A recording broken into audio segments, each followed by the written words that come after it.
Veja no ICL Notícias, segunda edição. Fixo a pena final para o réu Jair Messias Bolsonaro em 27 anos e 3 meses.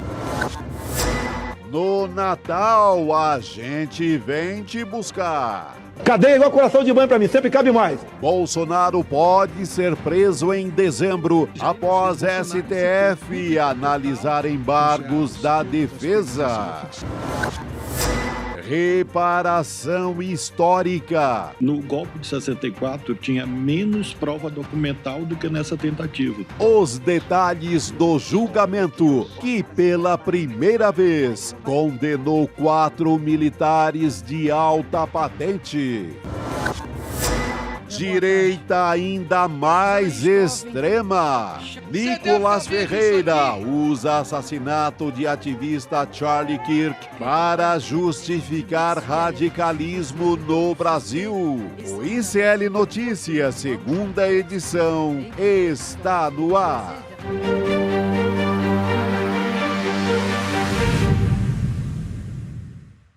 Olá, boa tarde. Seja muito bem-vindo, seja muito bem-vinda. O ICL Notícias, segunda edição, está no ar nessa sexta-feira especial, mas hoje não um esquema especial. Voltamos à nossa transmissão normal, ao vivo, nos canais do Instituto Conhecimento Liberta, Eduardo Moreira, também no canal da Voz Trabalhadora no YouTube. Boa tarde para você que me escuta pela Web Rádio São João, diretamente de Quixadá, no Ceará, e também na Rádio Cultural, na região da cidade de Torres, no Rio Grande do Sul. Hoje que é dia 12 de setembro de 2025, setembro nunca mais terá o mesmo sabor. Boa tarde, Chico Sá. Boa tarde, que setembro, hein? Boa tarde, Gabi. E que festa no Brasil inteiro, né?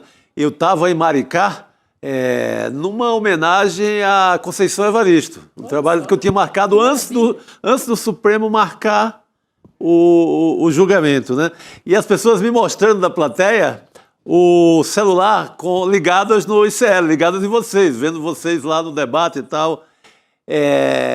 Coisa linda de se ver. Um dia marcante, né? Como diria a canção de Lô Borges e Beto Guedes, quando entrar setembro é boa nova, andar nos campos, a boa nova é essa, gente. Ela veio. É o fim dessa impunidade que estava engasgada entre todos aqueles e aquelas que levaram nesses últimos anos o peso, né, de conviver com a impunidade de quem foi responsável direto por negligência na pandemia, por incentivar o ódio e a intolerância a mulheres, negros e negras, LGBTs, a estimular a ocupação ilegal, criminosa de terras indígenas, a isolar o Brasil do resto do mundo. O que esse cara fez nos 4 anos da presidência é digno muito mais do que a pena que ele recebeu, mas já dá um alívio saber que ele está banido da vida política brasileira e vai começar a pagar pelos seus crimes. Muito bem, Juliano e Chico. Não falta, assim, repertório musical na música brasileira, né? Pra gente poder usar e abusar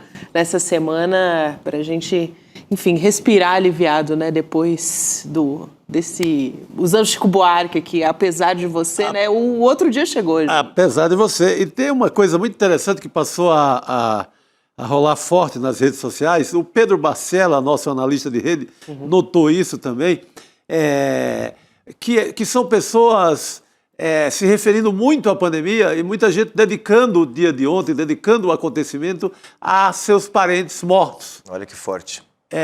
Vi muito texto também sobre o Aldir Blanc, o grande compositor carioca, que foi uma das primeiras vítimas de um Brasil sem vacina, de um presidente que insistia em não ter vacina.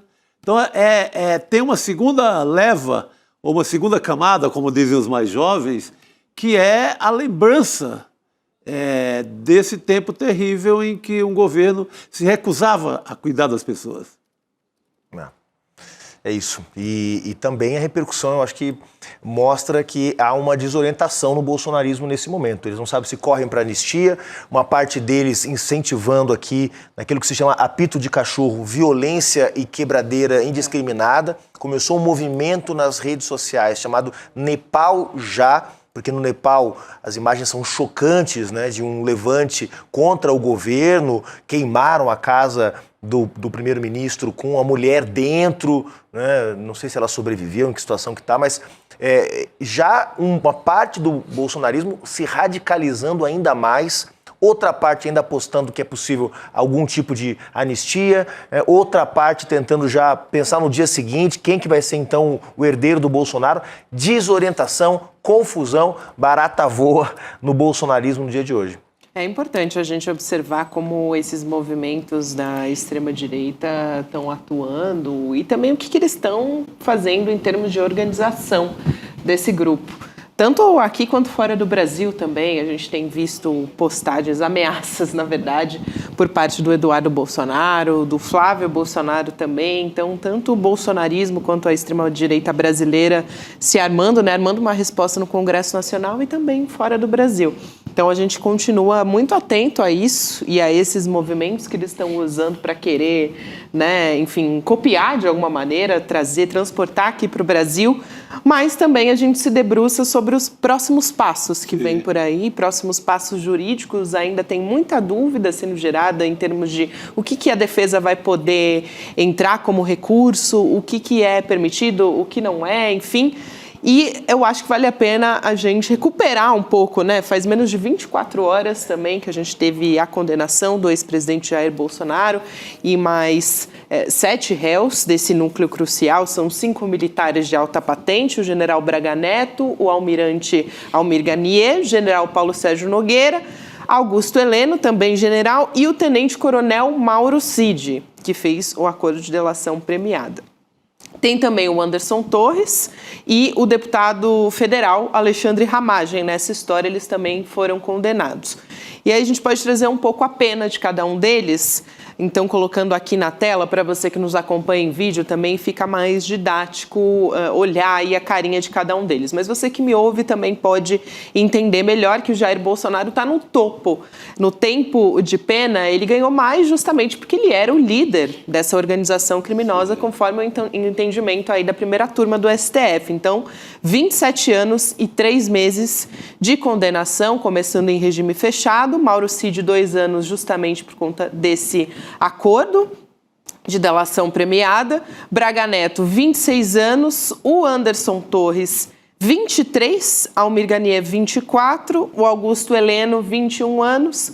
Paulo Sérgio Nogueira, 19 anos. E o Alexandre Ramagem, 16 anos. Então, para a gente dar aqui vamos dizer, olhar de cima, né, os réus, e a pena, ela vai, segundo os ministros, né, elas foram definidas, essas penas, de acordo com a importância dentro dessa organização criminosa e a responsabilidade de cada um, né.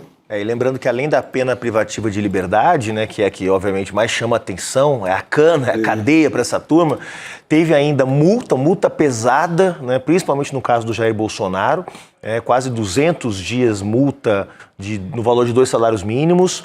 Nós temos também perda de cargos, no caso dos delegados da Polícia Federal, Alexandre Ramagem e Anderson Torres, o envio do caso dos militares para o Superior Tribunal Militar, para que sejam processados pelo Superior Tribunal Militar, para que, quem sabe, percam as suas patentes, sejam desligados do Exército, e os efeitos da lei da ficha limpa e inelegibilidade por 8 anos. É um pacote completo, né, que afasta esses personagens da vida pública brasileira, afasta esses personagens do Estado, porque eram agentes públicos e o fato de serem agentes públicos foi considerado um agravante pelo ministro Alexandre de Moraes, porque estavam dentro do Estado tramando contra o Estado. Então isso tornou as penas mais pesadas, né? Então são afastados da política, são afastados das suas posições no Estado, aqueles que eram delegados da PF, aqueles que eram militares, e além de tudo são afastados da política, Chico Sá, ao ficarem inelegíveis por 8 anos. E fora tudo isso, vão cumprir a pena, todos eles começando, com exceção do Mauro Cid, que é o colaborador, todos eles começando em regime fechado. É bastante coisa. A gente olha só para a pena de privação de liberdade, para a cadeia, mas é um pacote que afasta essa gente definitivamente da vida pública brasileira. Claro, se tudo der certo, né, se essas penas forem confirmadas, se mantiver aquilo que os ministros dizem, a rigidez da decisão, né, ou seja, a firmeza da decisão for mantida dessa forma. Pode haver ali uma pequena alteração no tamanho da pena, mas eu creio que nada mais significativo. E hoje eu vi uma coisa linda do professor Carlos Fico, historiador, que talvez seja o brasileiro que mais entende da participação militar em golpes de estados, em levantes, em motins no Brasil. E ele acordou hoje, ele tem uma tabela que ele sempre publica, mostrando que nunca houve punição para militar no Brasil.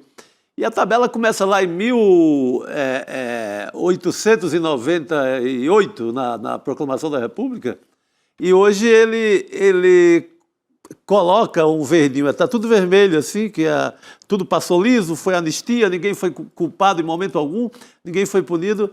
Aí ele pega na tabela dele, onde tinha lá o sem punição do golpe agora 2002, 2003, ele corrige lá e coloca a pena de cada um dos militares de alta patente que foram condenados ontem.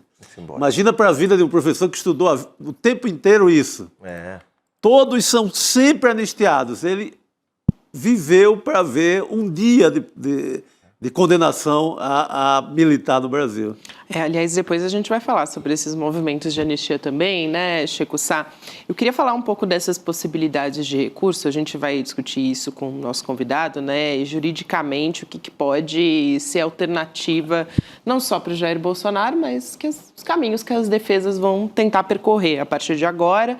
Lembrando que o Jair Bolsonaro já está em prisão domiciliar lá em Brasília, mas a expectativa é de quanto ele vai preso em regime fechado, que foi a determinação segundo os ministros. E a estimativa é de que isso aconteça até dezembro desse ano, é o tempo que a Corte vai levar para analisar ali os recursos, né, das defesas para encerrar, de fato, o processo. E aí, a jurisprudência do tribunal define que a pena pode ser cumprida depois da rejeição dos primeiros embargos de declaração, que são aqueles que não mudam o resultado final do julgamento. E eles ajudam a esclarecer também eventuais pontos ali da decisão dos ministros, eventualmente pode mexer na dosimetria da pena, enfim, a gente vai entender isso melhor daqui a pouco. O que pega são os embargos infringentes, né? Tem esses nomes meio esquisitos, mas a gente vai entender melhor aqui. Esses embargos são os mais polêmicos porque cabe uma discussão jurídica, né? Tem uma ponta solta ali dentro do regimento do Supremo Tribunal Federal, que é um artigo, até se vocês quiserem pesquisar depois com mais profundidade, mas a gente vai entender agora, que é o 333 do regimento interno da Corte, e que as defesas estão dizendo que vão ingressar com o infringente por conta, né, dessa discussão jurídica que cabe ali explicar, e aí a gente vai entender agora se esse recurso pode ser usado contra uma decisão não unânime, que é esse caso, mas só um ministro divergiu. Então vou chamar aqui o doutor Davi Tangerino para poder ajudar a gente a compreender melhor esse cenário, porque de fato é bastante complexo, né, doutor, e cabe uma discussão mais aprofundada juridicamente falando. Muito boa tarde para você. Boa tarde, um prazer estar aqui com vocês. Doutor, vamos começar por aí, sobre a possibilidade de as defesas entrarem com esses recursos, né, de embargos infringentes, porque os embargos declaratórios, que são esses que não mudam o resultado, eles cabem e eles vão ser impetrados, né, pelas defesas. Agora, os infringentes que podem mudar o resultado, né, qual é a possibilidade e qual é o campo de discussão que se tem a partir de agora? Então, eu acho que tem uma chance razoável desses infringentes prosperarem, tá? Vamos lá. O que é a lógica do infringente? A lógica do infringente é, bom, se uma decisão colegiada não foi alcançada por unanimidade, é porque não há certeza. Então, o que a gente faz? A gente amplia o quórum para que aquele voto divergente minoritário tenha a chance matemática de se tornar majoritário. Então, num tribunal de justiça, que são 3 julgadores, você tem um minoritário, você adiciona mais 2. Se aquele minoritário ganhar mais 2 adesões, passa a ser 3, em 5 ele passa a ser majoritário. Tá? Muito bem. O ministro Gilmar Mendes, nos habeas corpus do Maluf, lá de 2018, ele faz um histórico dizendo o seguinte, olha, o regimento interno do Supremo, a versão original é de 1970. Em 70, os infringentes requeriam apenas um voto divergente. Em 85, houve uma mudança regimental nas ações penais originárias para passar para 3, depois 4. E aí mudaram a competência para a ação penal originária do pleno para a turma, como a gente acompanhou em todo esse debate dessa ação penal, e esqueceram de fazer uma regra específica de infringentes para decisão de turma.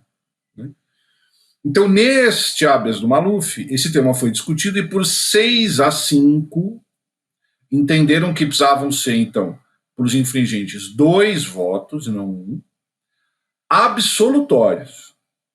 Portanto, mantida esta jurisprudência do STF, não caberiam infringentes aqui. Mas o que eu queria chamar a atenção foi 6-5 em 2018. Então, de lá para cá, nós tivemos pelo menos aqui Zanin, Dino, agora nem sei se quem mais entrou de lá para cá. Ou seja, seria plausível que esse tema rediscutido em pleno hoje tivesse uma maioria para uma interpretação que bastasse um voto divergente. E aí, estou falando muito aqui, vocês me interrompam, o infringente, ele colegializa apenas a matéria da divergência. Só que quando você tem um voto praticamente totalmente absolutório, como foi o do Fux, na prática vai ser quase tudo rediscutido. O que não será rediscutido apenas? A condenação de Mauro Cid e Braga Neto por golpe de Estado, que foi a única concessão que o Fux fez. Todo o resto seria passível de revisão pelo pleno. Né? E aí, enfim, aí tudo pode acontecer. Mas eu acho que a condenação seria mantida mesmo assim, porque num universo de 11 você precisa de 6. Né? 4 a gente já sabe como votaram. Bastariam mais 2 acompanhar o Alexandre de Moraes. E aí alguns dizem, isso talvez fosse positivo, porque aí então agora é o pleno que decidiu, ficaria ainda mais eloquente a decisão.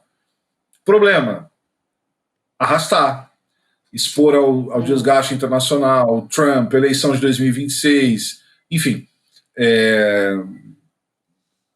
prós e contras como sempre, mas enfim, em relação aos infringentes, em resumo, com a regra atual não cabe, mas eu acho que tem espaço para quererem rediscutir a regra atual. Doutor, boa noite. Então, só para a gente entender, o senhor está considerando que a tendência da corte é não rejeitar de cara já, porque certamente a defesa vai requisitar o direito de apresentar esses embargos infringentes. A sua avaliação é que a corte vai rejeitar e não vai apreciar esses embargos infringentes, no mérito, não vai levar para o plenário, é isso? Eu apostaria nisso. Então, esses embargos são opostos perante o Alexandre. Uhum. Ele vai negar com a jurisprudência atual. Isso será levado à turma. A turma, me parece, vai negar por conta da jurisprudência atual. E aí caberia à defesa tentar suscitar uma questão de ordem para o presidente Fachin, até lá será o Fachin, que possivelmente paute a questão de ordem, dada a repercussão nacional desse tema, e aí, basicamente, o que vão discutir no primeiro momento mantenha o entendimento atual de 2, se sim, acabou, morreu. Claro. Se eles falarem não, basta 1, aí então eles vão ter que enfrentar o mérito dos infringentes.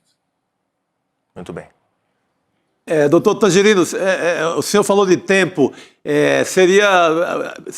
cairíamos no próximo ano aí nesse ritmo com essa discussão? Eu acredito que sim, Chico, porque, olha só, o acordo nem foi publicado. 5 dias de declaração primeiro. Uhum. Aí tem que marcar a sessão, julgar o declaratório. Ele vai ter, agora de cabeça eu não sei, mas possivelmente 15 dias para os infringentes. Contra razões do Ministério Público. Já é final de ano, recesso. Exato. Vão pautar isso no mais rápido possível no começo de 26. Mas com os declaratórios, doutor, daí a gente pode realmente ter essa perspectiva de até dezembro a gente ter o Jair Bolsonaro em regime fechado e os demais réus também? Então, essa história de que a gente tem que esperar os primeiros declaratórios, né? Na verdade é o seguinte, precisa ter um papelzinho nos autos declarando o trânsito em julgado. Então é costumeiro que os primeiros embargos sejam sempre conhecidos e possivelmente rejeitados, né? E aí, nesse momento, talvez o Alexandre já declare o trânsito. Declarado o trânsito, ele começa a cumprir pena efetivamente, né? Só que, na sequência, a defesa vai dizer, não, o trânsito nada, cabem os infringentes. E aí começa a novela, né? Mas, enfim, se os infringentes não vingarem a curto prazo, então esse trânsito julgado virá até o final do ano e aí começa o cumprimento de pena não domiciliar, digamos assim, porque ele já está cumprindo pena, apenas em regime domiciliar, né? Tá, então, o que o senhor está nos dizendo, então, é que caso os infringentes não sejam conhecidos nem pelo relator, nem pela turma, e também numa eventual questão de ordem, esse processo, ainda que os infringentes não sejam analisados no mérito, mas seja mantido o entendimento atual de que um só voto não é suficiente para que eles sejam analisados no mérito, ainda é possível o cumprimento de pena esse ano. É possível, porque olha só, o ministro Alexandre pode se antecipar um pouco. Vem os declaratórios, julga os declaratórios, e aí ele dá uma decisão mais ou menos assim, olha, não cabendo mais nenhum recurso, porque afinal de contas não cabem os infringentes segundo a jurisprudência atual, ele manda o cartório certificar o trânsito em julgado e expedir o mandado de prisão. Nesse meio tempo, a defesa pode interpor os infringentes, e esse imbróglio vai se desenvolvendo, mas a certidão de trânsito está lá. Se lá na frente a corte falar, não, realmente cabem os infringentes, isso desconstitui o trânsito em julgado, e aí o Alexandre vai ter que ver o que faz, né? Ele deveria, então, retornar a domiciliar ou colocar em liberdade, enfim, né? Mas ele pode certificar o trânsito enquanto, justamente porque a jurisprudência hoje é de que não cabe, ele pode certificar o trânsito. E depois, se esse trânsito for desconstituído por uma decisão posterior, ele interrompe o cumprimento de pena. Doutor Davi D'Angelino, para a gente fechar muito rapidamente, eu gostaria de te ouvir sobre a possibilidade de anistia, né? Porque durante o julgamento, os ministros eles deram algumas sinalizações bastante claras sobre o entendimento do Supremo Tribunal Federal a respeito da inconstitucionalidade desse tema. Mas, ao mesmo tempo, a gente vê tentativas na Câmara, né, no Congresso Nacional, principalmente, com movimentações do próprio governador de São Paulo, que deve ir até a semana que vem discutir com parlamentares, tentando emplacar uma anistia, que é aquela total, que contempla o Jair Bolsonaro, né? Então, eu queria te ouvir sobre a possibilidade de ainda ter essa possibilidade de o Jair Bolsonaro ter algum alívio ainda por meio da anistia. Olha, a mesma Constituição que dá ao parlamento o poder de anistiar, dá ao Supremo Tribunal Federal o poder de dizer o que é constitucional. Uma decisão não é mais constitucional ou mais legítima do que outra, cada um no seu papel. E o STF, exercendo o seu poder constitucional, já disse que crimes contra a ordem democrática são impassíveis de anistia. Em tempos de normalidade, esse tema sequer andaria no Congresso Nacional, porque é pacífico de que quando o Supremo decide pela inconstitucionalidade, o parlamento não pode reeditar aquela norma, justamente porque, pelo poder constitucional conferido ao Supremo, ele já disse que é inconstitucional. Aquilo não pode sequer ser objeto de tramitação. Não vivemos tempos de normalidade, esse bloco radical insiste nisso, mas é um exercício pífio, né? Porque se aprovado na Câmara, depois no Senado, veto, etc. Mas se um dia essa norma vier a ser efetivamente entrar em vigência, o Supremo imediatamente vai dar uma liminar suspendendo, dizendo não precisa nem entrar com ação, tá? O que vai acontecer? Publicada essa norma em Diário Oficial, as defesas irão no dia seguinte ao Supremo dizer, olha, acaba a pena, o meu cliente está anistiado. Né? Isso não abre a porta da cadeia automaticamente. É preciso que o relator da execução, o ministro Alexandre de Moraes, acolha aquele argumento. E ele dirá, não, essa norma é inconstitucional. Aliás, faz tempo que a gente decidiu que é inconstitucional. E aí talvez isso suscite uma crise, porque o parlamento vai ficar nessa guerra de braço. Em tempos normais, a questão, assim, o pessoal gosta de usar essa expressão, né? Aluno de primeiro ano de direito já sabe isso. Sim. Norma declarada inconstitucional não pode ser reeditada pelo parlamento, ponto. Muito bom, eu não preciso nem ser acionado, já no caminho natural o Alexandre de Moraes já pode liquidar a fatura ali. Né? Aí teremos aquela velha e boa crise institucional de sempre.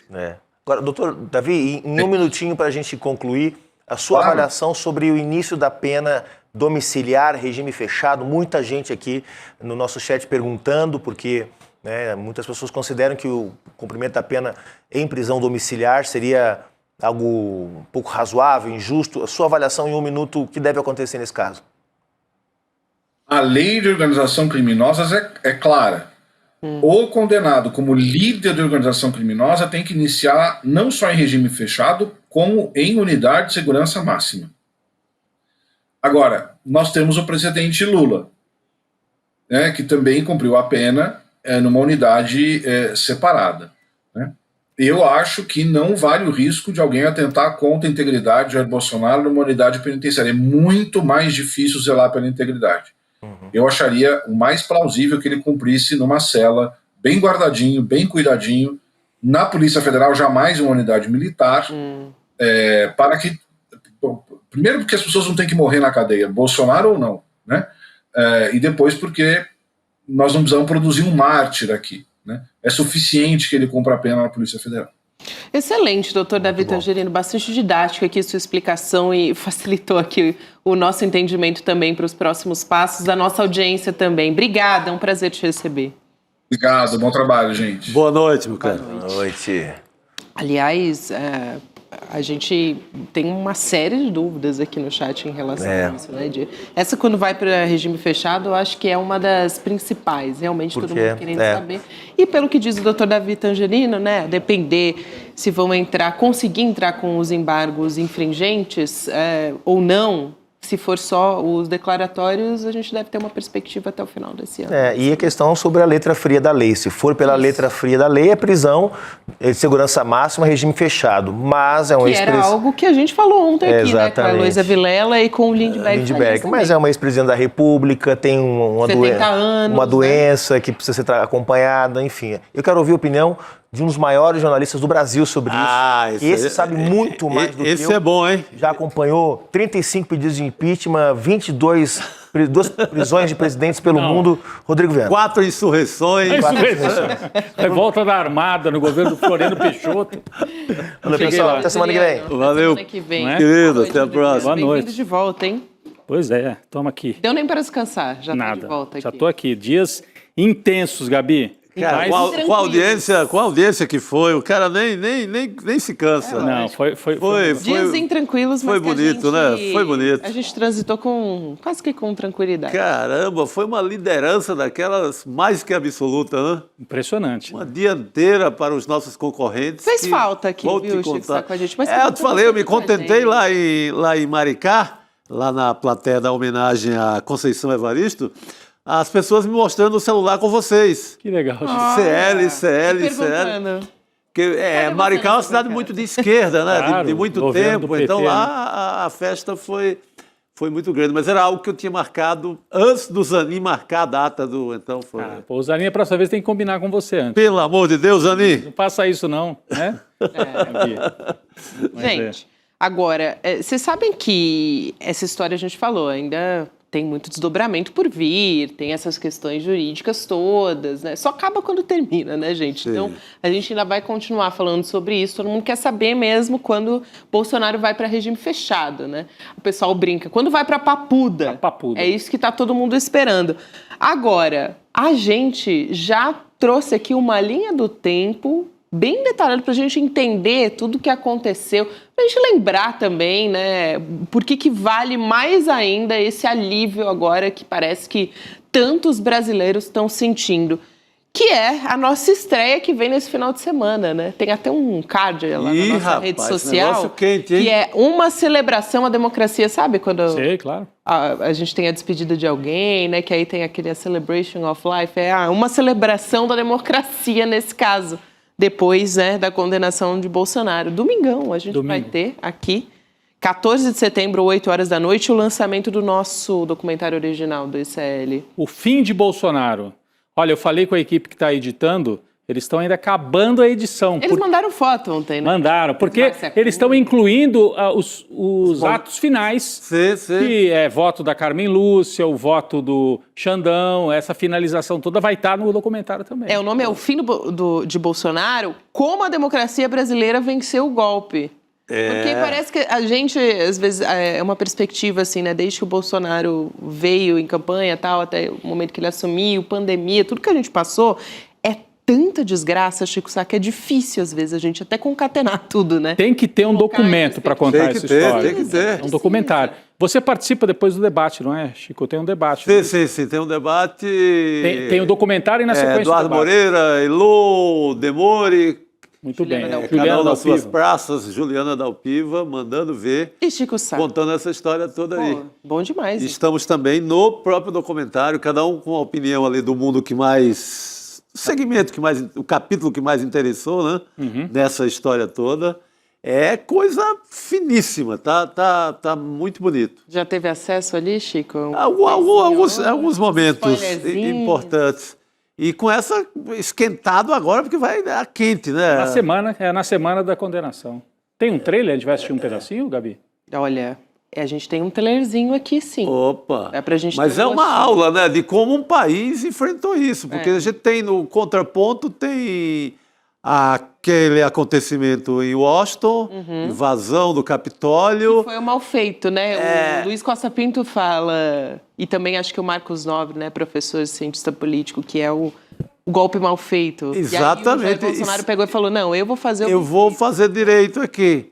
E agora enfrenta essa situação aí com 27,3 anos de cilindro. Isso aí. Vamos assistir o trailer, então? Vamos nessa. Não há a menor dúvida, daria golpe no mesmo dia. Através do voto, você não vai mudar nada nesse país.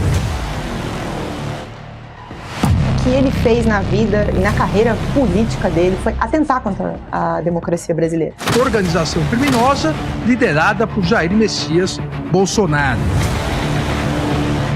Eles fizeram um plano que previa a execução, o assassinato do presidente Lula, o vice-presidente Geraldo Alckmin e do ministro Alexandre de Moraes. Tem documento para provar isso. Pela primeira vez, militares criminosos são julgados pelo judiciário. O senhor admitiu que trabalhou a minuta golpista? Editou a minuta? Se humilhou na frente das câmeras, se humilhou diante de todo o Brasil. E fazendo um trabalho que o regime militar não fez, matando 30 mil, matando. Se vai morrer alguns inocentes, tudo bem, enquanto é guerra, morre inocente. Bom, então icln2.com.br para garantir o ingresso, a pipoca, a celebração da democracia. E o Rodrigo atentou para uma coisa que é importantíssima. O Alexandre de Moraes como narrador. Porque ele pode prestar atenção que nas sessões, tanto quando foi aceita a denúncia até agora, ele narra minuto a minuto. Podia ser editor de telejornal, o Alexandre Moraes. E ele narra com muito detalhe, então ele ajudou muito a produção nesse sentido. Verdade. Não, a hora que passou aqui, eu falei, de quem é essa voz? Qual é o jornalista? Não é, é o próprio Alexandre de Moraes. É que o voto dele foi também, a gente falou disso aqui no dia, né, Chico? O voto do Alexandre de Moraes, além do peso jurídico, teve o peso histórico, o peso de uma narrativa histórica e vai estar no documentário como tal. Exatamente. É o Xandão narrador que aparece aí para vocês. A gente até viu um trechinho desse Xandão narrador no julgamento. Ontem apareceu esse Xandão narrador ali naquele aparte. Ele colocou ele retomou, né? Vídeo, né? Foi bastante didático. Foi, enfim, simbólico também, porque esses momentos ali, quando você coloca em vídeo, né, mostra a gravidade, o tamanho do risco que a gente viveu. E também Foi um constrangimento para o Luiz Fux, que, olha, eu imagino ele ali tendo que estar cara a cara com o Alexandre de Moraes, que é o mais sancionado, né, dos ministros, e ainda ter que assistir aos vídeos e ainda dizer, tá escrito ali na camisa daquele apoiador que tá lá fazendo quebra-quebra. Eu acho que era dentro do... A imagem que ele pegou era dentro do palácio. Isso. Tenho certeza. Tinha um cara com a camisa, com a fotografia do Bolsonaro. Ele falou, não era a fotografia do Mauro Cid que estava na camiseta. Porque o Fux condenou só o Mauro Cid e perdoou o Bolsonaro. Aquele momento foi um... Quer dizer, olha, sem Jair Bolsonaro não existiria isso. Ele está na camiseta... Ele está na vontade dessa gente, ele está na mobilização. Não, foi o voto do Fux fica para a história como um desastre de voto, né? Uma vergonha, vergonhoso. O voto mais vergonhoso da história do STF, mas, de certa maneira, legitimou o processo, porque mostra que não tem nada combinado. Quer dizer, ninguém esperava um voto com aquele tamanho de concessão, de vassalagem ao bolsonarismo. Ele foi um vassalo do bolsonarismo. Na convivência lá é que vai ficar, vai carecer de algumas semanas para a coisa... porque ali encontrar no corredor sempre vai ser uma coisa constrangedora, né?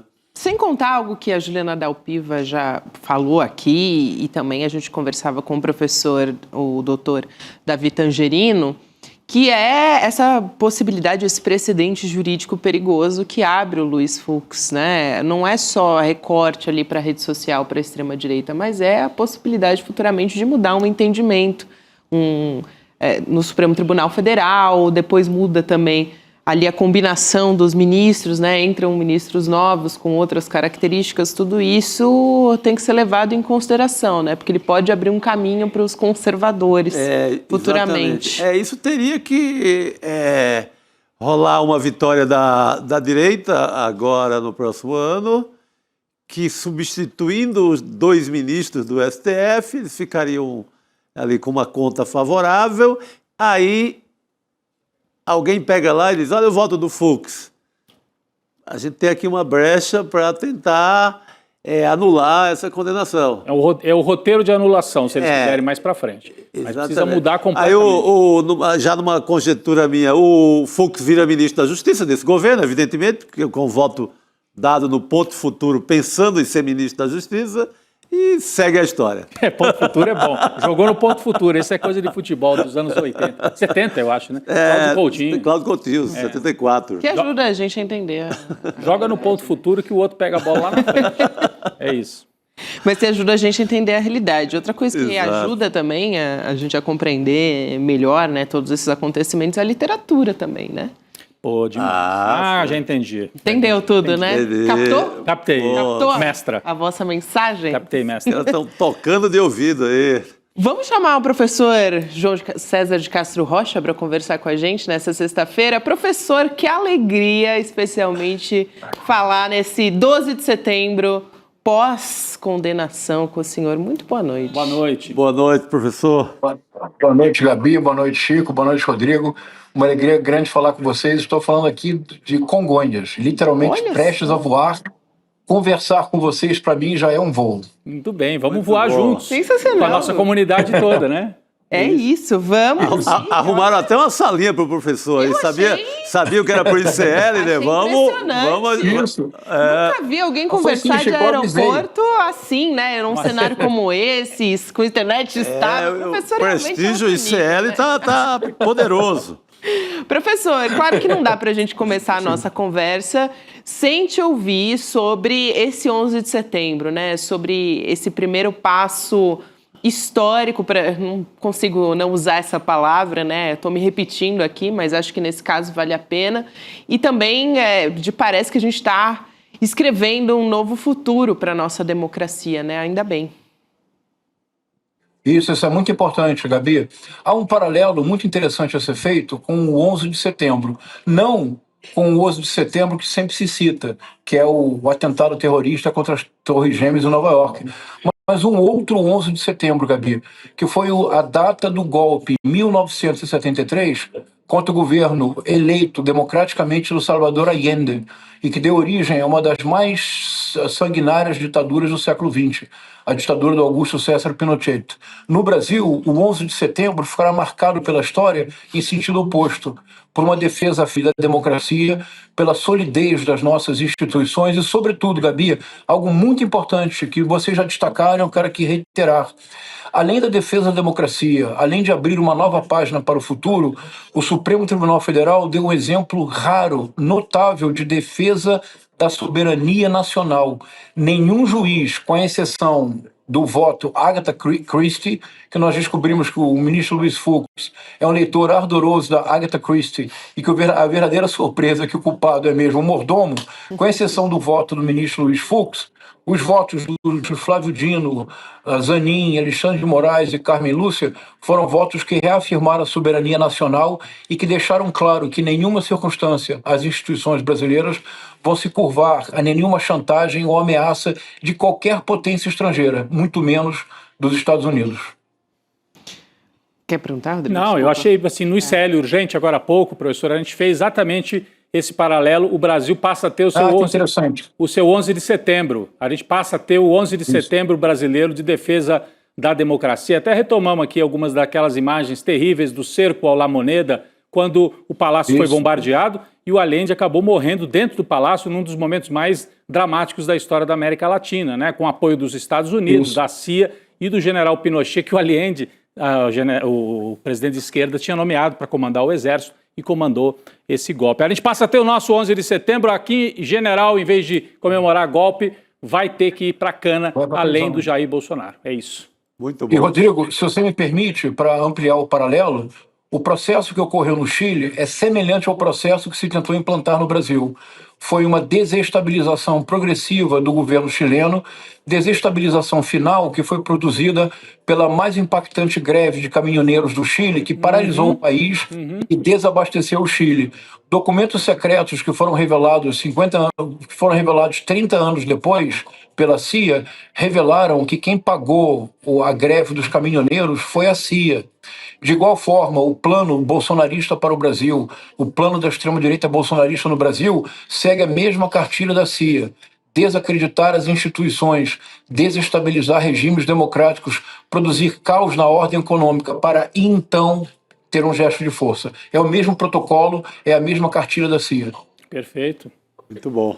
Olha, essa reflexão aqui do professor Castro Rocha é fundamental e eu estava muito ansiosa para, claro, ouvir o professor a respeito do julgamento, né, desse novo passo na nossa democracia, mas também porque a gente falava isso no começo do N2, né, e Rodrigo, agora você chegando aqui também, sobre esses movimentos da extrema-direita, não só como resposta aqui no Brasil, nos Estados Unidos, mas outros movimentos da extrema-direita que acabam inspirando a extrema-direita brasileira de alguma maneira. A gente teve acontecimentos que a gente acabou sendo engolido pelo julgamento, né, aqui na nossa cobertura do jornalismo, mas a gente vê, ao mesmo tempo, a direita se radicalizando, né? A gente teve o assassinato do ativista trumpista, o Charlie Kirk, e a polícia chegou a um suspeito apontado pela própria família, que é o Tyler Robinson, que tem 22 anos, ele não é filiado a nenhum partido político e não votou nas últimas eleições.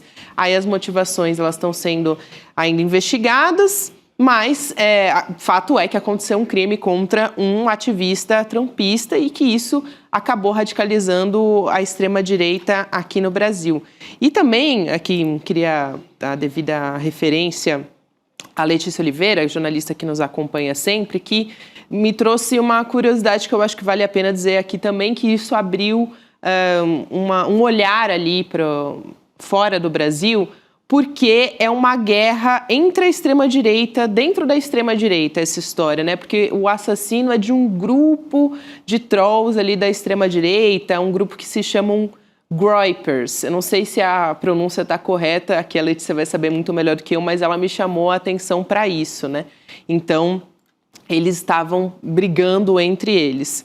Mas, e Gabi, aqui no Brasil... Não, desculpa. Fala. Não, eu ia comentar que aqui no Brasil a gente tem o Nicolas Ferreira, por exemplo, pegando essa história, né? tuitando muito a respeito disso, falando que há ameaças contra a vida de integrantes da extrema-direita aqui no Brasil, enfim, e militantes também. E a Polícia Federal prendeu hoje um estudante que fez ameaças contra a vida do Nicolas Ferreira. Você está vendo aí na tela a notícia, um estudante que foi preso pela Polícia Federal no Espírito Santo por ameaçar o Nicolas e está sendo utilizado como uma estratégia também, Rodrigo. Vai lá. Não, eu ia só complementar, porque eu não sei se todo o nosso público compreende. São dois personagens jovens, né? O assassinado é o Kirk, que aparece na tela, a vítima, né, do assassinato, distribuindo umas camisas, uns bonés vermelhos, né? Nas imagens que foram mostradas ontem, se a gente puder mostrar de novo, né? O primeiríssimo que aparece é o que foi preso hoje, que é que a própria família teria entregue ele para a polícia, o Tyler Robinson, de 22... Esse é a vítima. Esse é o Kirk. Esse é o Kirk, que é um trampista, um extremista de direita, que infelizmente acabou assassinado, um defensor das armas. Ele chegou a dizer que algumas mortes por ano são o preço a se pagar para ter a liberdade de usar armas. E depois, infelizmente, acabou sendo assassinado por essa lógica que ele mesmo defendeu. Ele acabou sendo uma dessas vítimas. Dessa lógica. Ele é vítima dessa lógica terrível que ele defendeu. Ninguém merece morrer, nem quem defende essa lógica horrível. Mas esse é o Kirk que levou o tiro no pescoço. E quem deu o tiro é aquele outro que apareceu na nossa matéria lá no começo, que é o Tyler Robinson, de 22 anos, né? Esse aí, ó. Esse seria, né? A gente tem que esperar, porque a polícia apresentou, mas apresentou como um assassino. Vamos esperar. O Trump já está pedindo até pena de morte para ele, né? Dizendo que em Utah, o estado onde houve o crime, tem previsão de pena de morte. Mas, Gabi, foi só para a gente trazer um assunto que realmente nos últimos 2 dias a gente não falou tanto aqui no ICL, porque ficamos envolvidos com o julgamento. E o professor Castro Rocha, ele acompanha esses movimentos da extrema-direita não só no Brasil, mas no mundo, e acho que pode trazer uma contribuição, né, uma análise muito importante para a gente entender tudo isso que está acontecendo, como a extrema-direita brasileira está pegando carona, né, nesse assunto.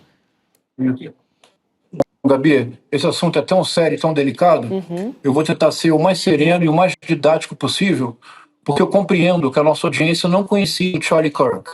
E como vocês sabem que há alguns anos eu estudo a extrema-direita transnacional, eu tenho muita familiaridade com Charlie Kirk. Então, em primeiro lugar, prestar irrestrita solidariedade à família do Charlie Kirk. Ele tinha 31 anos de idade, era o pai de 2 meninas, pelas imagens que nós tínhamos dele com a família.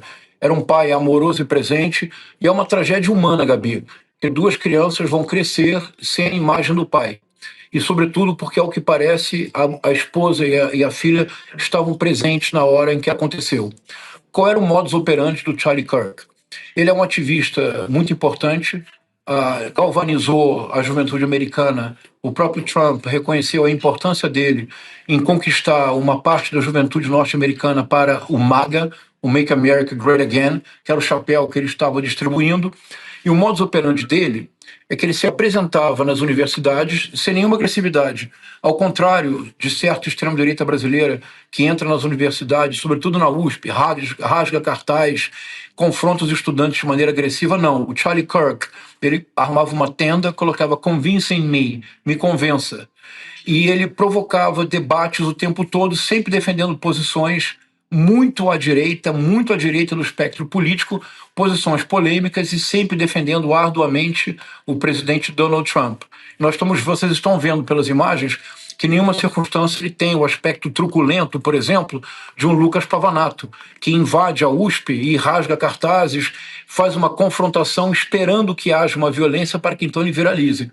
O Charlie Kirk basicamente sentava numa mesa e convocava as pessoas para debater temas polêmicos, sempre assumindo posições muito à direita. É uma tragédia humanitária que um homem de 31 anos de idade tenha sido assassinado desta forma. Eu acho que a posição nossa da esquerda democrática tem que ser esta. Nós não somos bolsonaristas, nós não queremos a violência, nós lamentamos profundamente que este homem hoje, de 31 anos, esteja morto e que haja 2 filhas que não crescerão sem um pai. Então esse é o primeiro ponto que eu quero dizer com de maneira mais clara possível, Gabi, para esclarecer a nossa posição. 2, eu estou horrorizado, Gabi, Chico e Rodrigo, horrorizado com a forma pela qual a extrema-direita brasileira está desejando radicalizar este caso e, literalmente, como Nicolas Ferreira está fazendo política em cima de um cadáver, o cadáver do Charlie Kirk. O Nicolas Ferreira está dizendo com todas as palavras que é preciso criminalizar a esquerda, que a esquerda somente sabe ser intolerante e matar aqueles com os quais não concorda. Outros empreendedores da extrema-direita começaram hoje, Gabi. Passei um dia memorável hoje no Sindicato dos Metalúrgicos do ABC. Olha só, Gabi, que maravilha, um lugar tão histórico, conversando o dia inteiro com sindicalistas. No caminho para o aeroporto, para conversar com vocês, eu fui ver as postagens que eu sempre vejo da extrema-direita e começou, Gabi, Chico e Rodrigo, acreditem, começou um movimento de empresários de extrema-direita brasileira propondo que toda pessoa que seja de esquerda seja demitida. Há um tweet, uma postagem em que a pessoa diz: vamos afetá-los deixando-os nas ruas, ou seja, sem emprego. Então é absolutamente desprezível que a extrema-direita brasileira, que Lucas Pavanato, que Nicolas Ferreira, que outras pessoas se aproveitem destas, que Paulo Figueiredo, mas bom, o que seria do Paulo Figueiredo que não seja desprezível? Que essas pessoas estejam aproveitando uma tragédia humanitária, que é o assassinato do Charlie Kirk, para importar a pauta para o Brasil. Esta não é uma pauta brasileira, Gabi, não é uma pauta nossa, para importar essa pauta para o Brasil, para produzir uma radicalização, porque a extrema-direita brasileira, a extrema-direita transnacional, só vive de radicalização. Com a inelegibilidade do ex-presidente Bolsonaro, com a condenação do ex-presidente Bolsonaro e de todos os generais, a possibilidade de manobra para radicalização diminuiu. Então eles importam uma tragédia que aconteceu nos Estados Unidos, uma tragédia política, para radicalizar no território brasileiro, e já estão pensando em propor projetos de lei para criminalizar a esquerda, Chico. Rodrigo, para criminalizar o pensamento de esquerda. Porque eu estou atônito, Gabi, eu estou atônito, eu estou perplexo.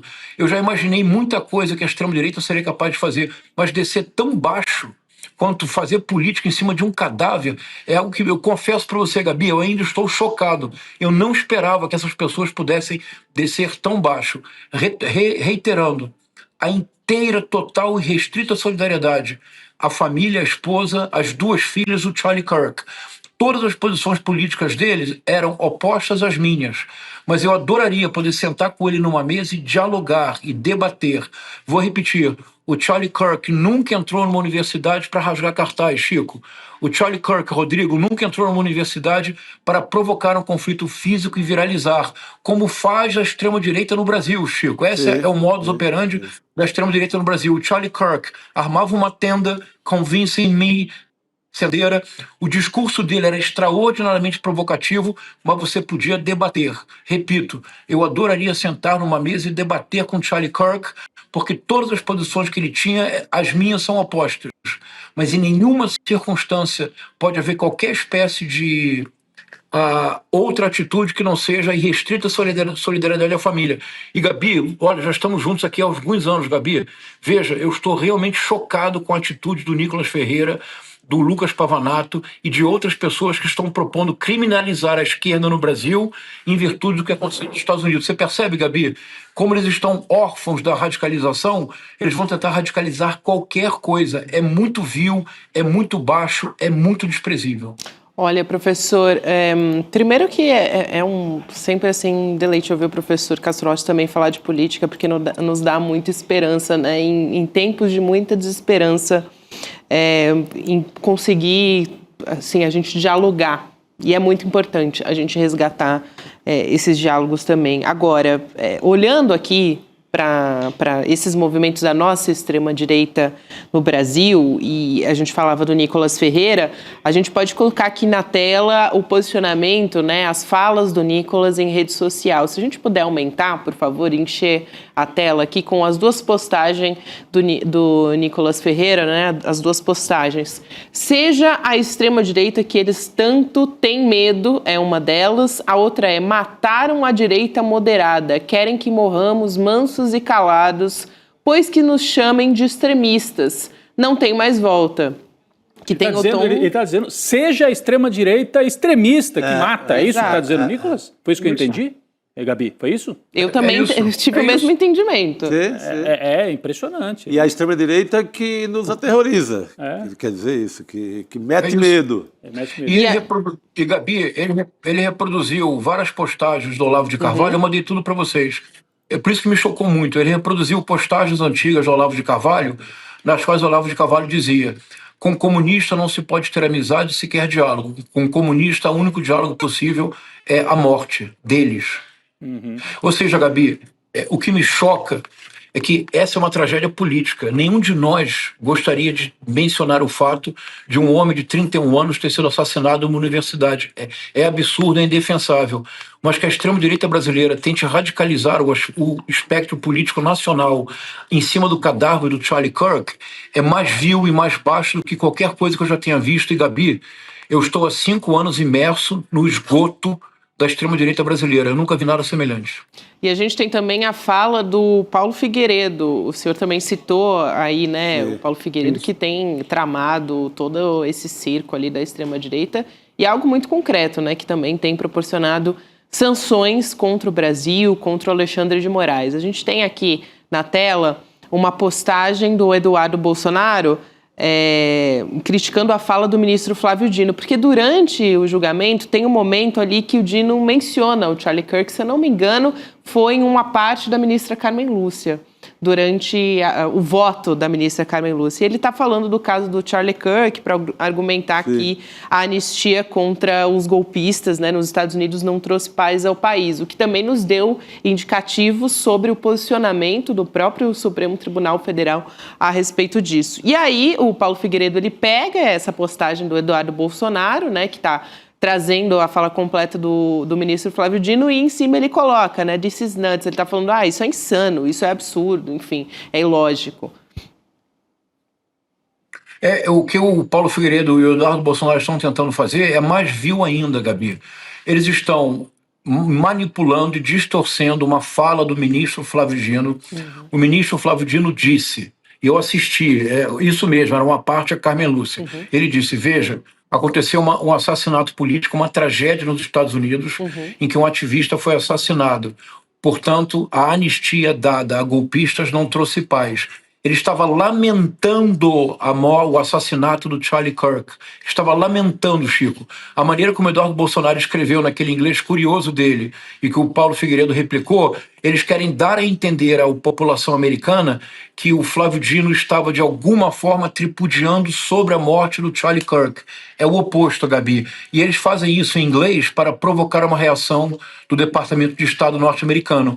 A capacidade da extrema-direita brasileira de radicalizar, baixando qualquer espécie de nível imaginável, é algo que nós vamos ter que ter muito cuidado a partir de agora. Porque, dada o julgamento, a condenação e a prisão iminente do Bolsonaro, eles vão precisar radicalizar ao máximo para tentar compensar essa derrota. Eu ia dizer que quem também usou, de alguma maneira, o cadáver de Charlie Kirk para a política brasileira foi o Tarcísio. Ele fez uma postagem, né? No caso do Tarcísio, pelo menos, ficou na lamentação correta pela morte do Charlie mas Kirk. Indica um discurso conjunto. Não indica que ele está no jogo. Ele está no jogo, o candidato, né, o provável candidato, está também com a mesma... Que é uma bandeira, né, que é uma jogada combinada da extrema-direita brasileira. Não é um manifesto isolado de nenhum deles. Ele diz o seguinte, o Tarcísio, na postagem: um pai amoroso que deixa esposa e 2 filhos, até aí é idêntico ao que disse o professor Castro Rocha e o que dizemos nós, cujo trabalho impactou tantas vidas. Que Deus conforte sua família nesse momento de dor, assim como todos aqueles que encontraram inspiração em sua trajetória. Que trajetória? Bom, debater na universidade, ok.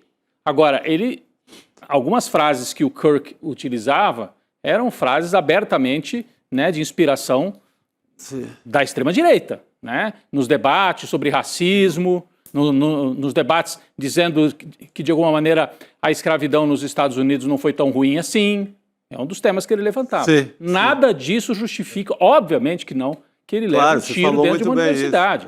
mas ele era e é um personagem que inspirava a extrema-direita nos Estados Unidos e a extrema-direita no Brasil. É isso. Mas você tem um indicativo, né, do provável candidato da direita no Brasil, não mirando mais o centro, né, indo para um extremo mesmo. A extrema-direita. Porque é o mesmo discurso do Nicolas. Não é de alguém que quer levar uma candidatura pelo lado do centro, puxar essa candidatura para o centro ali. Estão apostando no extremismo. O Nicolas diz isso. Seja extremista.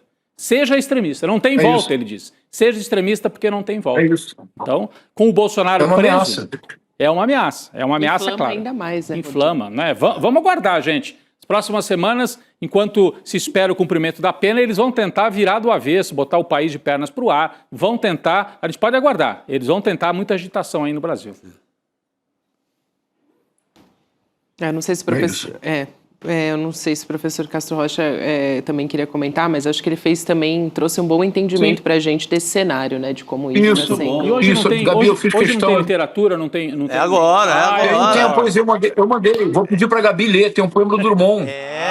Eu ia até, professor, sugerir a leitura aqui do nosso querido Chico Sá. Acho que seria... Eu sou mais a Gabi. Para o bem e felicidade geral da nossa audiência... Vai lá, Gabi, é com você. Gabriela Varela, o professor, que é o autor do quadro, vos indicou. Então, pelo amor de Deus. Eu só ia fazer... Eu ia falar, me permite uma parte, Chico Sá? A gente está aqui cheio de jargões jurídicos, viu, professor Castro Rocha? Porque a gente estava imerso no julgamento esses dias. Mas a gente vai trazer aqui um poema do Carlos Drummond de Andrade, a pedido do professor Castro Rocha, O Nosso Tempo. Então, vamos lá. Esse é tempo de partido, tempo de homens partidos. Calo-me, espero, decifro. As coisas talvez melhorem. São tão fortes as coisas, mas eu não sou as coisas e me revolto. Tenho palavras em mim buscando canal. São roucas e duras, irritadas, enérgicas, comprimidas há tanto tempo, perderam o sentido, apenas querem explodir. Esse é tempo de divisas, tempo de gente cortada, de mãos viajando sem braços, obscenos gestos avulsos, que é aí o poema Nosso Tempo, do Carlos Drummond de Andrade. Eu tô assim, sempre fico ansiosa para imaginar qual é o olhar que o professor Castro Rocha vai trazer a respeito disso, professor. Obrigado pela leitura, Gabi. Esse poema é do livro A Rosa do Povo, de 1945, que é um livro fundamental na trajetória do Drummond, em que pela primeira vez nós temos na obra do Drummond uma poesia política, mas como vocês perceberam, de alta densidade literária. É o clima da Segunda Guerra Mundial, é o clima da Guerra Fria. Esse é tempo de partidos, de homens partidos, de mãos sem braços. É o tempo de uma fragmentação radical produzida por uma polarização ideológica tão intensa que os homens já não mais se comunicam, já não são capazes de falar. Nós conseguimos superar esse tempo de partidos, esse tempo de homens partidos. Não que possuir um lado e ter um partido seja ruim, de jeito nenhum. Nós todos precisamos defender as nossas opiniões, as nossas convicções, mas podemos fazê-lo sem que as mãos fiquem sem braços. Podemos fazê-lo escutando e dialogando com o outro, divergindo, assumindo posições contrárias, mas em nenhuma circunstância o nosso tempo, 2025, Brasil, se aproximando de uma eleição em 2026, nós não temos nada a ganhar, Gabi, Chico e Rodrigo, se nós insistirmos nessa radicalização, nesse extremismo do extremismo, nessa ameaça constante de desumanização do outro. O outro que pensa de forma diversa da nossa é um outro sujeito que tem outra visão do mundo. A nossa tarefa é encontrar uma ética do diálogo, uma ponte que permita, na diferença, enriquecer o mundo. O Drummond escreveu esse poema em 1945, Gabi. O poema é longo, um dos mais longos poemas do Drummond. Eu trouxe apenas essas estrofes. Quando o poema termina, o Drummond diz: e o poeta assume as suas responsabilidades. A nossa responsabilidade, Gabi, em alguma medida, é manter a serenidade, baixar a bola, baixar o tom. Porque numa situação de normalidade, Gabi, nós temos projeto para uma nação fraterna e solidária. A extrema-direita não pode sobreviver numa situação de normalidade porque eles não têm projeto que não seja o extremismo do extremismo e a ameaça da destruição. Que o Drummond nos alerte, especialmente para 2026. Nossa, sensacional. Excelente, professor. Eu posso contar uma coisa muito rápida? Eu sei que o professor faz várias postagens com o filho dele. Eu tenho um filho de 16 anos, professor Castro Rocha. 16 anos, o meu mais novo. Na quarta-feira, depois do voto do longuíssimo voto do ministro Fux, eu cheguei em casa. Eu cheguei em casa com o voto do Fux ainda aqui, fervilhando, e meu filho, com os olhos arregalados, falou: pai, você viu o que aconteceu? Eu falei: o quê? O voto? O Fux? Não, nos Estados Unidos. Ele estava completamente tomado por essa história. Essa cena do assassinato invadiu as redes sociais e um menino de 16 anos, hoje em dia, assiste uma cena como essa. E ele estava assim: como é que isso pode estar acontecendo? E assim, então isso entrou de uma maneira, invadiu a vida das pessoas, esse ato de violência, que pode desencadear outros atos de violência. Eu vou pegar, depois eu quero pegar esse corte todo da conversa com o professor Castro Rocha e mostrar para o meu filho, que eu tentei fazer com ele uma retomada histórica e falar: olha, já houve outros momentos de violência na sociedade, não é o primeiro, só para ele, né? Porque a gente que é mais velho já sabe, né? Porque a angústia está muito grande dos jovens. Como é que é possível estar acontecendo isso, né? E aí, como eu tenho uma foto do Carlos Drummond lá na entrada do meu escritório em casa, eu vou mostrar, vai casar com toda a nossa conversa. E falar: lembra do Drummond? Ele me perguntou outro dia: pai, quem que é esse aí na foto? Eu falei: o Drummond. Mais tarde você vai entender bem os textos dele e tal, né? Que é a minha inspiração, eu deixo lá o Drummond ali em cima.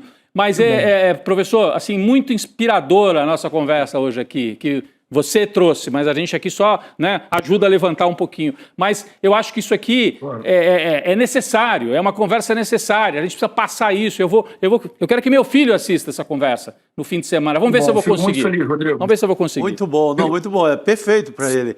Agora, a gente vê, né, professor, como a esperteza da extrema-direita brasileira em se apropriar dessa história.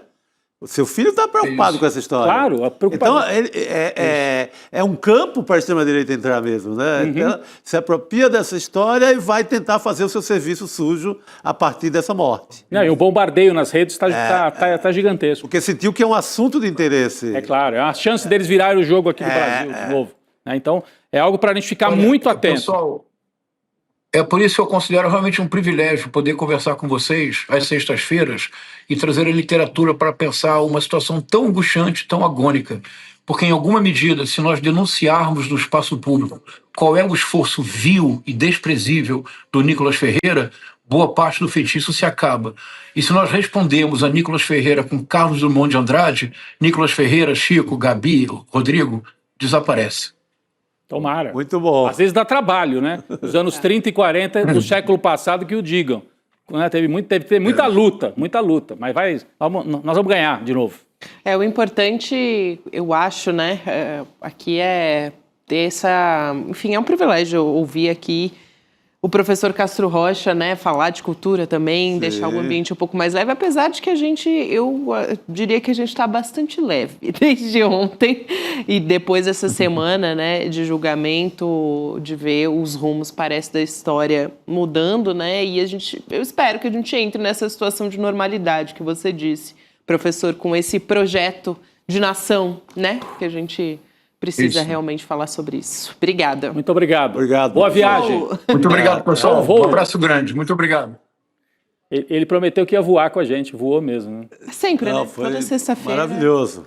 Toda sexta-feira a gente entra um pouco. Agora me espanta até onde está indo o Tarcísio de Freitas. É verdade. Porque eu acreditava que, óbvio, ele quer o voto bolsonarista, que ele teria que ser mais firme nos últimos dias, mas ele está indo para um terreno muito perigoso, né? Ele está se posicionando ali entre o olavismo, uma coisa de assumindo um papel de extrema-direita mesmo. Não é mais com dúvida. Esqueceu a ideia de... Qualquer ideia que tentaram lhe atribuir de uma certa moderação, ele está pulando para o outro lado de verdade. Eu acho perigoso, uma estratégia perigosa... porque eu creio que ganha a eleição quem se jogar mais para o centro e comer esse meio aí. Ele só deu certo em 2018, né? Em 2018 deu certo com o Lula preso e tal, o Bolsonaro radicalizou, isolou os candidatos da direita tradicional, o Alckmin teve 5% e tal. Mas me parece que dessa vez, eu concordo, Chico, eu acho que dessa vez teria mais chance se ele viesse para o centro. E esse não é um assunto para um candidato tocar nesse momento. Não, um assunto que gera só mais turbulência. Bem, dito isso, eu queria voltar também a falar um pouco sobre os votos do julgamento. Foi demais, podemos? Né? Carmen Lúcia. Porque por favor. Carmen Lúcia. Tem um pouco de literatura. A gente falava agora há pouco com o professor Castro Rossi, tem um pouco não, tem muito de literatura e de poesia ali no voto da ministra Carmen Lúcia, né? Foi um voto bastante... Ela citou o Vitor Hugo ali, numa longa... digressão. Um bom texto ali. A gente sabe, lógico, que o momento que a gente esperava mesmo na fala da ministra Carmen Lúcia era o momento da condenação. Mas o começo da fala dela emocionou muita gente. Falamos sobre isso muito aqui. Vamos rever. Alguém impaciente deve ter dito para ela: para que tanta poesia uma hora dessa, né, ministra? Vamos logo para os finalmente, é isso, Chico? Vamos logo para Jurubeba. Tipo a gente de sexta-feira. Vamos para Jurubeba. Que a gente vai para Jurubeba. Mas vamos resgatar um momento a ministra Carmen Lúcia indo para os finalmente, votando pela condenação do Jair Bolsonaro. Por favor. A conversar? Vamos nessa. Mas sobre os crimes, rapidamente também passo, que quanto à organização criminosa, fez prova cabal de que um grupo liderado por Jair Messias Bolsonaro, composto por figuras chaves do governo, das Forças Armadas e de órgãos de inteligência, desenvolveu e implementou plano progressivo e sistemático de ataque às instituições democráticas, com a finalidade de prejudicar a alternância legítima de poder nas eleições de 2022, minar o livre exercício dos demais poderes constitucionais, especialmente do poder judiciário. Para mim, todo o estudo feito me leva a concluir que há prova nos autos do desenvolvimento de uma empreitada criminosa dos réus que, como foi apurado, se utilizaram de um modus operandi da denominada milícia digital para propagação de ataques ao judiciário, de uma forma muito especial ao sistema eleitoral. Eu achei que seria de bom tom trazer a ministra Carmen Lúcia para dar boa noite para nossa querida Cristina Serra. Cris, boa noite. Boa noite. Boa noite, Gabi, Chico, Rodrigo. Boa noite, democracia. Né? Boa noite, democracia, exatamente. Eu estava ouvindo vocês comentarem sobre o voto da ministra Carmen Lúcia. Eu costumo dizer, eu acompanho a Carmen Lúcia já há muitos anos, desde que eu estava em Brasília e cobri o STF várias vezes. Ela fala pouco e bem. Ela não desperdiça palavras, ela vai no ponto. Com o detalhe de que ontem, de fato, o voto dela, como você disse, Gabi, eu diria que ele teve esse toque lírico até, né? Porque ela não só citou uma obra do Vitor Hugo importantíssima, como também trouxe a poesia do Afonso Romano de Santana. Eu acompanhei o voto, eu diria que o voto da Carmen Lúcia, comentei com alguns amigos, foi um voto lindo. Ele não foi só importante, ele foi um voto lindo, porque bem escrito, né? Porque estava falando muito mais do que apenas aquele caso ali em julgamento e de crimes e de golpistas. Ela estava falando sobre o Brasil, né? E do quanto esse julgamento define o que nós somos, o que nós queremos ser, o futuro, o país que a gente quer construir. Então, ela foi muito feliz. Eu assisti, de fato, muito emocionada ao voto dela, né? E me lembrei muito de uma frase que, pelo menos, é atribuída ao Ferreira Goulart. A gente não sabe, não tem certeza hoje em dia dessas coisas que começam a circular muito, de repente, mas o Ferreira Goulart dizia: a arte existe porque a vida não basta. Então, às vezes, é só a arte que explica a vida, né? E foi isso que ela fez, de uma certa forma, ontem no voto dela. Eu queria só trazer esse comentário, porque eu também acompanhei aqui a conversa de vocês com o professor João César, né? E eu reforço, é tão importante a gente falar de arte e de literatura, né? Porque isso nos forma também como brasileiros, como cidadãos, né? Nós não somos isso que foi julgado ontem. Isso é um soluço, digamos assim, um espasmo da vida democrática brasileira, né? Nós somos muito mais do que isso, nós somos muito melhores do que isso. E isso ficou claro no julgamento de ontem, no resultado do julgamento. Muito bom. Cris, um texto que circulou muito hoje foi o seu texto, Nós, Sobreviventes do Ódio. Não sei se você prestou atenção, mas foi espalhado assim no Brasil inteiro, em tudo que é... Uma coluna, né? No jornal, uma coluna na Folha, que é o mote do livro da Cris, que ela lançou no ano passado. Então, esse seu texto, belíssimo também, ajudou a embalar o país hoje. Chico, é verdade, eu senti isso, porque as pessoas foram me mandando e dizendo, já recebi teu texto e não sei quantos grupos que eu tô e tal, e está circulando. De fato, isso chegou a mim e foi uma coisa tão bonita, né? Porque a gente vê exatamente isso, a literatura, por meio da literatura, a gente às vezes alcança um público muito maior que a gente não imagina que a gente possa chegar nessas pessoas, né? Um público, digamos assim, fora dos ambientes em que a gente está acostumado a frequentar, talvez, aquilo que a gente chama hoje em dia das nossas bolhas, né? E é muito importante quando um texto consegue furar essas barreiras e chegar no número maior de pessoas. Porque, justamente, novamente, toda essa semana tão importante para esse país... eu me lembrei muito desse texto o tempo todo e por isso eu o repostei, porque o julgamento do Bolsonaro, a condenação do Bolsonaro e dos seus comparsas, né, dessa gangue criminosa que a gente está conseguindo se livrar mesmo e vamos nos livrar dela e deles e do que eles significam, de alguma forma a gente vai concluir esse trabalho, digamos assim, né?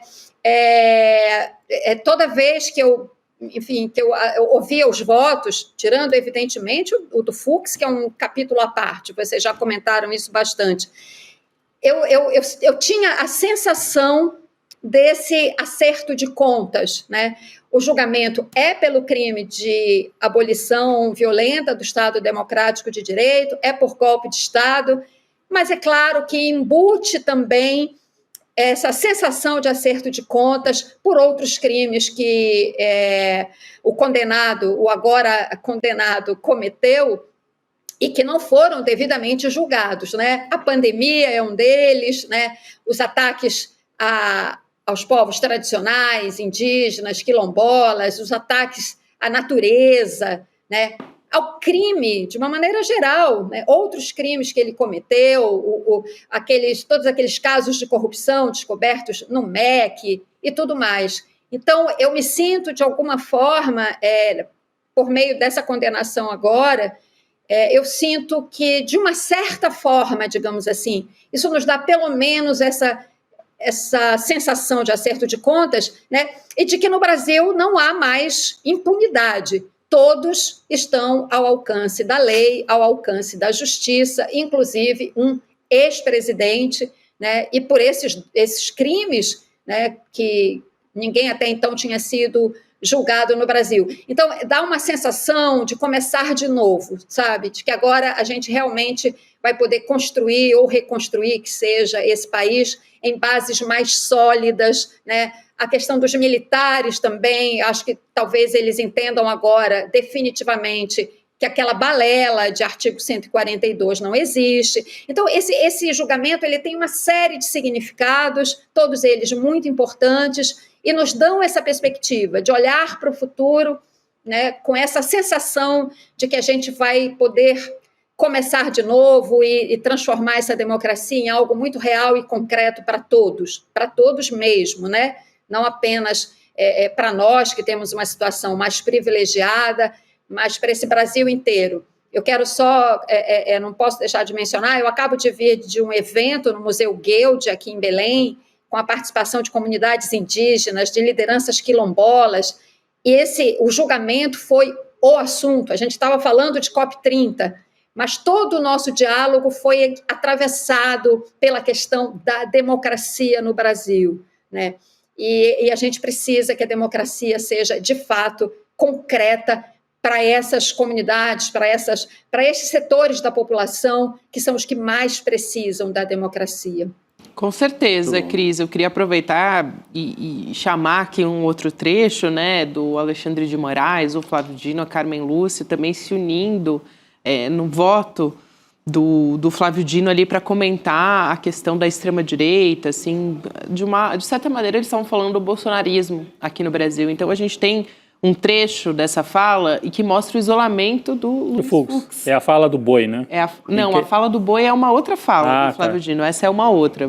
Depois a gente traz a do boi também, porque ela é muito boa, né? É uma sacada do Flávio Dino genial. Vamos assistir essa primeira, vamos nessa. Zanin, apenas para frisar uma lembrança inédita até aqui no julgamento, sua, que eu acho de altíssima importância nessa quadra difícil que o regime democrático atravessa no mundo. Sabemos bem que aquilo que o ministro Alexandre chama de populismo, de extremismo, enfim, lamentavelmente não é um fenômeno apenas brasileiro, é um pouco espírito do nosso tempo. E no caso brasileiro, creio que esse julgamento é um sinal muito importante para o Brasil também, esperamos nós, para outras experiências democráticas. Não é só impedir, restringir também. Obrigado. Presidente. Pois não, também só uma observação. O que eu denomino, corretamente foi dito pelo ministro Flávio, mas é um pouco mais amplo, é o novo populismo digital extremista. E foi muito grave o que aconteceu no país. Obrigado, presidente. Imagina. E por isso, aliás, eu já disse aqui no início do meu voto, quer dizer, é necessário haver instrumentos para garantir o Estado Democrático de Direito. E esses dispositivos, o 359L e o M, têm exatamente essa finalidade. Nós temos os instrumentos. Eu acho, presidente, se Vossa Excelência me permite, que o que era golpe de Estado foi passado, e o professor Newton Minhoto ensina bem isso, fala-se em golpe de Estado, em que o Cícero, nas catilinárias, quando Catilina tenta chegar ao poder, ele fala-se em golpe de Estado, mas antes era uma questão política. Então, a gente percebe a união dos ministros, né? Enquanto o Luiz Fux estava completamente isolado. Foi um dos momentos ali que a gente percebeu o constrangimento, né, do Luiz Fux. Aqui, Cris, muito rapidamente, porque a gente vai ter que trazer uma outra informação aqui. Eu queria muito rapidamente trazer também a fala do Flávio Dino, porque é uma daquelas sacadas, né, mostrando a maneira que o Dino tem de deixar tudo muito didático. Então, a gente traz essa fala do Flávio Dino e, na volta, eu te passo a palavra rapidinho. Vamos nessa. E Vossa Excelência lembrou uma metáfora muito conhecida, mas que é muito útil, que é do bovídeo esquartejado, ou do boi fatiado. Então, que é aquela espécie de falácia, segundo a qual você divide o boi em bifes e pergunta a cada pedaço, você é um boi? E claro que o pedaço nada diz. Você diz, pede lá para o pedaço do boi mugir, e o pedaço não muge. E aí a conclusão falseada é de que nunca existiu boi. Quando a análise de uma hermenêutica correta, como sabemos, ela tem exatamente essa capacidade de evitar esse método falacioso de esquartejamento do acervo probatório em pedaços que em si mesmo podem ser descartados de per si, um a um. Diz, não, esse pedaço não serve, esse não serve, esse não serve, e aí se constrói a falácia de que não há boi. E isso conduz a problemas gravíssimos, sobretudo na seara do direito penal, inclusive a falta de igualdade, que era um debate com o ministro Alexandre. Cris, eu vou pedir para a sua fala ser bem breve, porque a gente tem aqui uma programação que ainda tem que trazer, mas é demais, né? Flávio Dino... O Dino é absolutamente brilhante, genial. Esse debate, essas conversas, de fato, mostraram o isolamento total do Fux, no que fizeram muito bem, porque o Fux finalmente rasgou a máscara e agora a gente sabe que a Suprema Corte Brasileira tem 3 ministros de extrema-direita, né? E, de fato, isso é uma indicação ruim, muito ruim, que sai desse julgamento. Mas, enfim, é aquilo que o ministro Alexandre de Moraes falou. Ele alerta para o populismo digital extremista. Bolsonaro pode até cair no ostracismo, é provável, é isso que vai acontecer, que deve acontecer, mas a gente não se livra tão cedo do populismo digital extremista. Essa é a nossa tarefa para gerações. Cris, mais certeira do que isso, impossível, né, minha amiga? Direto Muito de Belém. obrigada. Diretamente de Belém. Melhor ainda. Um beijo enorme pra você, minha querida. Boa Obrigado. sexta-feira. Tá liberado, Jurubeba, pra você. Viva a democracia. Bueno. No caso da Cris vai ser cachaça de jambu, né? Jurubeba é aqui pra nós. Que não deixa de ser boa, Cachaça de jambu é uma maravilha. E bem brasileira também. Adoro Belém do Pará. Agora, sabe o que eu queria fazer aqui? Uma proposta para vocês. Eu estava falando, né, de pipoca, a gente tem aqueles documentários, né, e sessões de cinema que a gente traz aqui no ICL. A gente está inaugurando, né, uma nova maneira também de colocar o filme Curtir Sexta-feira e ter discussões inteligentes, né? Hoje tem Cine Liberta aqui, olha só, a gente trazendo aqui, então, essa conversa sobre o documentário Ayahuasca, que vai ser com o convidado Marcelo Leite, né? Poxa, o Marcelo sabe tudo sobre isso. Então você conhece? Conheço. Marcelo, conheço, né? E o Marcelo tem escrito livros assim sensacionais, mostrando como todas essas plantas, todo esse universo da psicodelia a partir de plantas brasileiras. E agora o último dele é sobre a jurema, que é também uma planta usada desde os indígenas mais primeiro chegaram por aqui. E também importante no tratamento de doenças psiquiátricas e tal. É muito usado hoje na psiquiatria. Então, o Marcelo, é o comentarista perfeito nessa sessão de cinema. Maravilhoso. O Chico tem um espaço ali, eu estava me lembrando, né, que você falou das plantas no Instituto Inhotim, da Adriana Varejão também, Sim. sobre todas as plantas, muito, né, que legal, são psicodélicas. É muito, muito interessante.